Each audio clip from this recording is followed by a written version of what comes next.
Ezekiel Rodriguez wants to know what the most hostile crowd I've ever wrestled in front of is or was. And I had to sit there and think about it for a bit because, not because I've been in front of so many, but because I've been in front of so, few. There's a couple instances I thought of, but I'm going to talk about two. First one I mentioned on Colt Cabana's Art of Wrestling podcast the first time I was on there. I was wrestling Max Boyer, who has since retired a few times, in the main event of an IWS show in Montreal.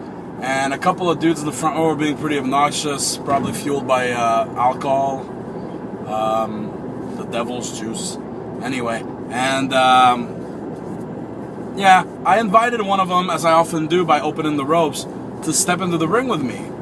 Now, that guy didn't, but his buddy next to him slid underneath the bottom rope and accepted my invitation. So I met him with a swift kick to the face, knocked off his glasses, everything. And then he was promptly removed from the ring and escorted out. What I didn't know at the time is that I realized this watching the footage later, he really wasn't, I don't think, coming in to do any harm. He had a big smile on his face when he slid in the ring. I think he was just like, oh, I'll go in the ring. He didn't know any better, I guess. But I didn't know that. So I kicked him in the fucking head. First chance I got.